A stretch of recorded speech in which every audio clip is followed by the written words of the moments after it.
Number one problem in families, our lives are chaotic. Ellen Galinsky of the Families and Work Institute asked 1,000 children, if you could be granted one wish about your parents, what would it be? The parents predicted the kids would say, spend more time with them, but they were wrong. The kids said they wanted their parents to be less tired and less stressed. So how do we become less stressed? The number one thing that I found in looking at high-functioning families is that they adapt all the time. I thought as a parent, I'll make a few rules, I'll stick to them, it'll be easy. Turns out it doesn't work that way.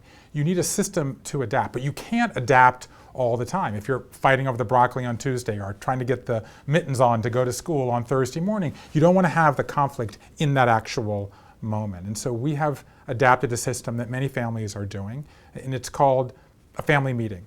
And we meet 15, 20 minutes every Sunday night, and we ask 3 questions taken from Agile Development, which is a system that began in the software world that has now taken over management. And the 3 questions are, what worked well in our family this week? What didn't work well? And what will we agree to work on in the week ahead?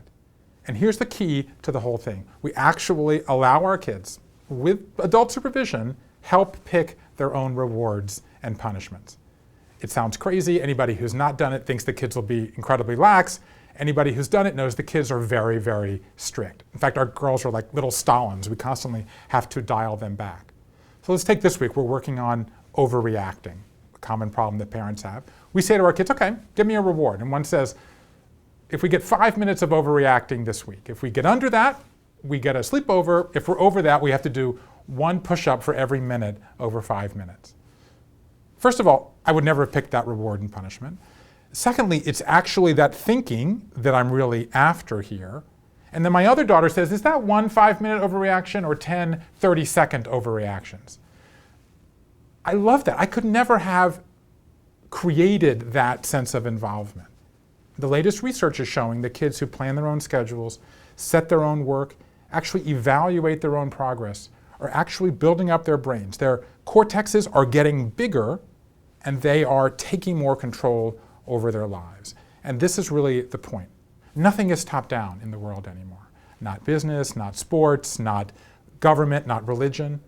You can't just get your kids to 16 and say, go off and make decisions and enter your lives. You need to give them the practice that they need in order to become independent. So here's a way, with parental involvement, mind you, we're still setting the rules here, that lets your kids practice. So the key point is here, to reduce stress, actually offload some of the responsibility to children. Empower them wherever possible, and you'll help prepare them to be the adults you want them to be.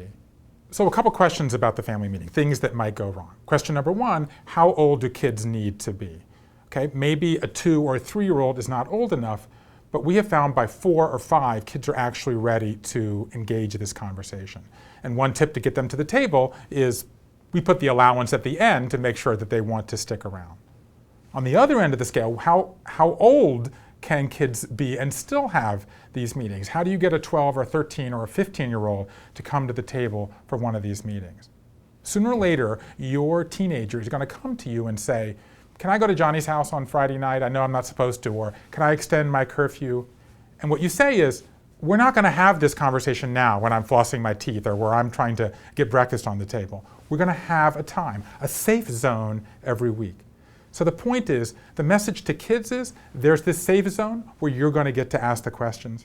And the message to parents is, when you want to be having that fight, or when it's so chaotic there's no time, you simply have got to get to the doctor's, or you simply have to get dinner on the table so that you can run off to your meeting after work, you say, I don't need to have every crisis in every moment. There is a safe time at the end of the week where everyone's going to get to air their ideas. You're going to be sitting at the same level, your voices are going to be low, and you're going to know this is the one time of week that we're going to be mindful about what it means to be part of our family.